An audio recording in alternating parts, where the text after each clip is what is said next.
Selamat siang pemirsa, Press Siang kembali hadir edisi Rabu 6 November 2024. Selama 1 jam ke depan kami telah menyiapkan sejumlah informasi terkini. Bersama saya Bribda Joy Shinika, kita lihat dulu 3 berita utama siang ini. Presiden Prabowo Subianto melantik ketua, wakil, dan anggota Kompolnas. Bersamaan dengan itu, Presiden juga melantik Kepala Otorita IKN, Wakil Ketua dan anggota KPU, serta anggota Dewan Ekonomi Nasional.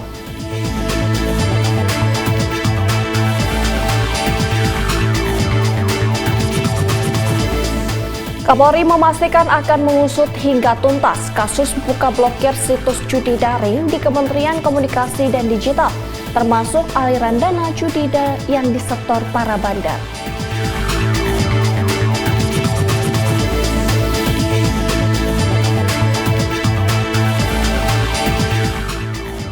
Dalam rangka mendukung program pemerintah dan menyambut hari ulang tahun BRIMOB ke-79, Sat Brimob Polda Bengkulu memberikan makan siang bergizi.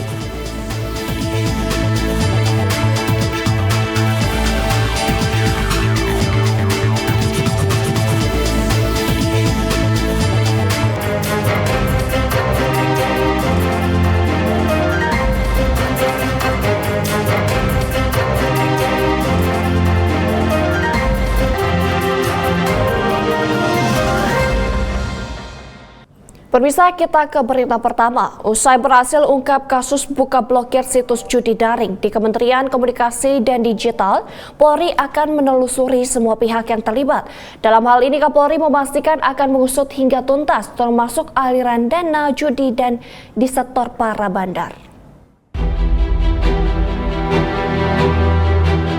Usai menetapkan 16 tersangka, Polri terus menelusuri semua pihak yang terlibat dalam kasus buka blokir situs judi daring di Kementerian Komunikasi dan Digital atau Kemkomdigi. Kapolri Jenderal Polisi Listio Sigit Prabowo tengah bekerja keras untuk mendukung program Astacita Presiden Prabowo Subianto. Salah satunya yakni memberantas perjudian yang mengganggu tatanan sosial dan ekonomi masyarakat. Menurutnya, siapapun yang terlibat akan dimintai pertanggungjawaban. Hingga saat ini, jajarannya melalui penyidik Direktorat Reserse Kriminal Umum Polda Metro Jaya yang telah diasistensi oleh Bareskrim Polri masih mendalami pemeriksaan para tersangka yang ditangkap. Lebih lanjut, Polri akan mengusut tuntas kasus yang melibatkan pegawai di Kementerian Komdigi. Tidak hanya itu, Kapolri juga memastikan aliran dana judi yang disetor para bandar akan ditelusuri.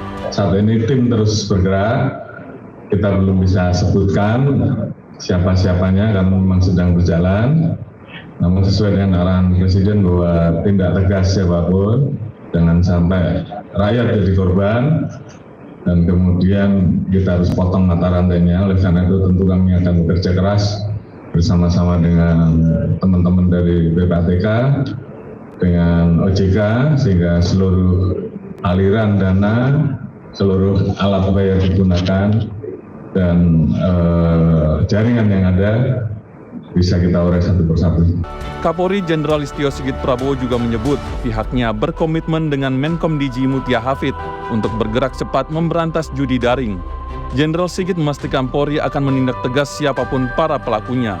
Kapolri menyebut memberantas judi daring merupakan arahan dari Presiden Prabowo Subianto. Menurutnya, Presiden tak ingin rakyat menjadi korban dari judi daring.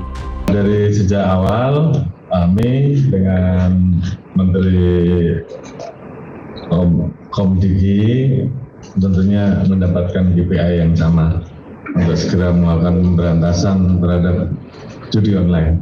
Oleh karena itu kita bergerak cepat, dan terima kasih bahwa dari proses yang ada, beliau bersama-sama dengan tim kami bekerja sama untuk sepakat melakukan penegakan hukum terhadap siapapun, apakah itu internal ataukah itu eksternal. Diketahui aparat kepolisian mengungkap perkembangan kasus buka blokir situs judi daring yang melibatkan pegawai Komdigi. Di Treskrimum Polda Metro Jaya kembali menetapkan 2 tersangka baru dengan total sudah 16 tersangka dalam kasus ini. Dari jumlah ini, sebanyak 12 diantaranya merupakan oknum Kementerian Komdigi, serta 4 orang warga sipil. Tim Liputan, Polri TV.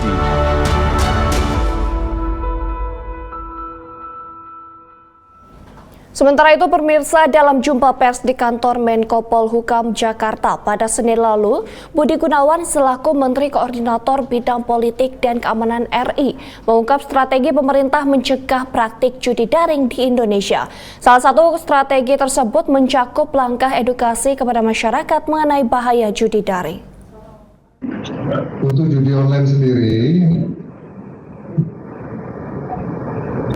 ada beberapa strategi komprehensif yang tadi telah diputuskan di dalam rapat, mulai dari memasifkan pendidikan tentang bahaya judi online. Karena edukasi ini tentu bertujuan untuk menciptakan kesadaran yang kolektif dan membangun resistensi komunitas terhadap godaan judi online.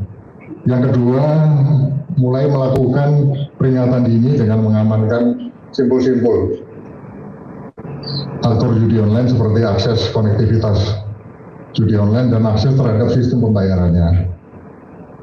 Tentu tujuannya untuk memutus mata rantai kegiatan judi online tersebut. Yang ketiga, apabila ada dari upaya pencegahan ini tidak diindahkan dan ditemukan ada unsur tidak pelanggaran atau pidananya, maka hukuman yang berat akan diterapkan untuk efek jerah. Penting dicatat bahwa pendekatan pencegahan ini artinya tidak berarti meniadakan penindakan. Sebaliknya, penindakan tetap menjadi bagian integral dari langkah-langkah strategis yang telah ditetapkan tersebut dan termasuk juga bagian dari Pemirsa, masih terkait kasus judi daring, Satreskrim Polresta Banda Aceh mengamankan sejumlah perjudi yang terdiri dari para penjudi daring di dua wilayah yang berbeda. Para pelaku diamankan di sebuah warnet kawasan Gampong Keuda, Kecamatan Kutaraja, dan di sebuah warkop kawasan Gampong Lampula, Kecamatan Kuto Alam pada beberapa hari yang lalu. Kasat Reskrim Polresta Banda Aceh, Kompol Fadilah Aditya, dalam rilisnya menyampaikan, awalnya petugas menggerebek warnet dan warkop yang dimaksud serta mengamankan 7 terduga pelaku. Dari hasil pemeriksaan lanjut yang dilakukan penyidik, hanya 5 orang yang terbukti berjudi. Salah satu tersangka berinisial NA diketahui merupakan operator warnet yang sengaja memberikan link judi kepada pelanggan. Dalam kasus perjudian ini, Polresta Banda Aceh mengamankan barang bukti berupa sejumlah komputer, hasil tangkap layar deposit judi, ponsel aplikasi e-money yang berisi sejumlah saldo. Kompol Fadilah mengungkapkan perputaran nilai uang melalui aplikasi e-money milik tersangka NA sejak Januari hingga Oktober 2024 diketahui masuk sebesar 138,6 juta rupiah dan keluar sebanyak 139,2 juta rupiah.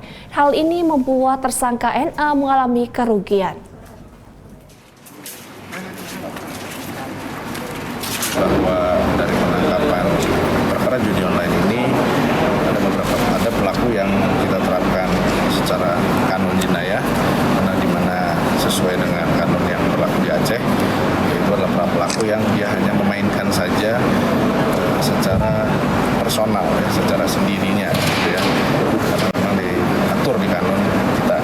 Nah, yang satu pelaku itu kita jerat dengan undang-undang ITE karena dia berperan ya sebagai orang yang membuat dapat diaksesnya satu link ya, ataupun suatu situs judi kepada orang lain untuk bermain, dan juga di situ pelaku tersebut dia membuka rekening untuk dideposit oleh orang lain dan juga mendapatkan keuntungan fee 20% dari para. Pemirsa, kita beralih ke pengungkapan kasus narkoba. Polda Metro Jaya berkolaborasi dengan Polres Metro Jakarta Barat melaksanakan pengungkapan peredaran narkotika jenis sabu-sabu dan ekstasi jaringan internasional. Konferensi pers ini juga merupakan bentuk implementasi dari program 100 Hari Astacita. Untuk informasi selengkapnya, kita telah terhubung dengan reporter Jelang Baskara. Ya, Jelang, apa saja hasil pengungkapan kasus narkoba kali ini? Baik, terima kasih Joyce. Tepat sekali dalam rangka mengimplementasi program 100 Hari Astacita, Polda Metro Jaya bersama dengan Polres Metro Jakarta Barat melaksanakan konferensi pers terkait dengan pengungkapan narkoba jenis sabu-sabu sebanyak 207 kg dan juga 90.000 pil ekstasi berwarna kuning. Konferensi pers ini dilaksanakan di Gedung Promoter Polda Metro Jaya, Jakarta Selatan dan dipimpin langsung oleh Kapolda Metro Jaya, Irjen Pol Karyoto, dan juga didampingi oleh Pangdam Jaya, yaitu Majen TNI Rafael Granada Bay, dan turut hadir Dires Narkoba Polda Metro Jaya, yaitu Kombes Pol Donald Parlaungan Simanjuntak, dan juga Kapolres Metro Jakarta Barat M. Syahdudi, Kabid Humas Polda Metro Jaya, Kombes Pol Ade Arisyam Indradi, beserta jajaran pejabat dari instansi lainnya dan juga pejabat utama Polda Metro Jaya. Adapun beberapa fakta atau kasus pengungkapan narkotika yang sudah dilaksanakan oleh Polda Metro Jaya dan juga Polres Jakarta Barat, antara lain barang bukti yang diamankan dari tiap tersangka yaitu adalah berupa sabu-sabu 117 gram dan juga pil ekstasi berwarna kuning sebanyak 90.000 butir, yang mana barang tersebut adalah barang yang sudah diamankan oleh Subdit Res Narkoba Polda Metro Jaya, dan juga untuk sebanyak 90 kg sabu-sabu juga sudah diamankan oleh Polres Metro Jakarta Barat, yang mana jika digabungkan total barang yang sudah diamankan adalah 207 kg sabu-sabu dan 90.000 butir pil ekstasi, yang mana diduga berjumlah ataupun bernilai sebesar 417 miliar rupiah. Tersangka berjumlah 4 orang, yang mana 3 orang dari Polda Metro Jaya dan 1 orang dari Polres Metro Jakarta Barat, dan mana keempat pelaku itu ditangkap di tempat yang berbeda. Selain itu, jaringan narkotika ini merupakan jaringan internasional yang mencakup Malaysia, Jakarta, dan juga Riau. Dan untuk modus operandi yang dilakukan oleh para pelaku adalah dengan memasukkan sabu ke dalam dashboard mobil, sehingga penjualan ataupun pendistribusian narkotika yang dilakukan ini terkamuflase seperti halnya menjual mobil-mobil biasa, seperti halnya mobil mulai dari jenis Avanza sampai dengan berbagai macam jenis mobil lainnya. Selain itu, pendistribusian narkotika ini berasal dari Malaysia dengan menggunakan jalur laut dan dikirim pada waktu subuh, dan juga proses pengirimannya adalah melalui wilayah-wilayah ataupun pelabuhan-pelabuhan yang tidak terdaftar dari Republik Indonesia atau bisa dibilang secara ilegal. Kedepannya, Kapolda berpesan kepada seluruh masyarakat agar terus berperang melawan peredaran narkotika dan juga menyelamatkan bangsa sehingga generasi muda bisa terselamatkan demi mencapai Indonesia Emas tahun 2045. Demikian laporan yang bisa saya sampaikan. Kembali ke studio, Joyce. Ya, terima kasih Jelak atas laporan Anda. Selamat kembali bertugas. Ya, pemirsa, kita beralih ke kasus lainnya. Satreskrim Polres Gunung Mas berhasil mengungkap kasus pemalsuan surat izin mengemudi yang melibatkan sindikat pembuat SIM palsu. 2 tersangka berinisial NW dan MPR yang merupakan warga Kabupaten Kudus, Jawa Tengah berhasil ditangkap dan diamankan. Berikut liputan selengkapnya. Pemirsa, jajaran Satuan Reserse Kriminal Polres Gunung Mas baru-baru ini berhasil membongkar praktik kejahatan pembuatan surat izin mengemudi palsu.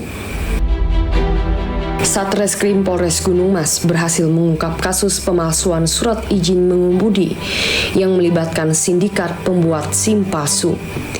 2 tersangka berinisial NW berusia 39 dan MPR berusia 30 tahun, warga Kabupaten Kudus, Jawa Tengah berhasil ditangkap dan diamankan. Pengungkapan kasus ini berawal dari penemuan SIM palsu saat operasi Jebrat Labang, tepatnya di Jalan Cidikribut, Kota Kuala Kurun, Kabupaten Gunung Mas, pada hari Selasa 22 Oktober 2024. Petugas Satlantas Polres Gunung Mas yang sedang melakukan sosialisasi operasi Jebrat Labang memeriksa SIM seorang supir truk berinisial SL dan menemukan kejanggalan pada SIM B umum milik SL. SIM tersebut tampak buram, warna dan jenis hurufnya tidak sesuai dengan SIM asli. Kode Satpas tidak sesuai dengan barcode-nya berbeda. SL mengaku memesan SIM tersebut secara online melalui WhatsApp. Polisi kemudian melakukan penyelidikan lebih lanjut. Tim Satreskrim Polres Gunung Mas melakukan penyelidikan. Setelah diketahui bahwa pelaku berada di Kabupaten Kudus, Jawa Tengah, tim berangkat ke lokasi pada Minggu 27 Oktober 2024 dan dibantu Resmo Polda Jateng dan Polres Kudus. Tim menggerebek rumah para tersangka dan mengamankan sejumlah barang bukti. Petugas mengamankan sejumlah barang bukti diantaranya 1 unit printer, 1 unit mesin laminating, 1 unit laptop, 19 lembar SIM palsu yang sudah dicetak, 1 paket SIM palsu, 2 buah handphone beserta kartu SIM, dan lain-lain. Modus operandi, para tersangka memposting jasa pembuatan SIM online di Facebook atas nama Melati Grosir. Pemesanan dilakukan melalui via WhatsApp. Kedua tersangka dijerat dengan pasal 263 ayat 1 KUHP pidana tentang pemalsuan surat dengan ancaman hukuman penjara paling lama 6 tahun. Kapolres Gunung Mas AKBP Theodorus Prios Santosa SIK menghimbau kepada masyarakat khususnya di Kabupaten Gunung Mas untuk tidak terlibat dalam pembuatan atau penggunaan SIM palsu. Masyarakat dihimbau untuk membuat SIM melalui prosedur resmi dan melaporkan jika menemukan SIM yang tidak sesuai prosedur. Demikian informasi yang dapat saya laporkan dari Polres Gunung Mas Polda Kalimantan Tengah. Saya Bribda Paula melaporkan untuk Polri TV. Salam presisi. Pemirsa, Komisi Pemilihan Umum Kota Jayapura, Papua melibatkan 130 orang untuk melakukan sortir dan lipat surat suara pemilihan kepala daerah 2024. Informasi selengkapnya usai jeda berikut ini.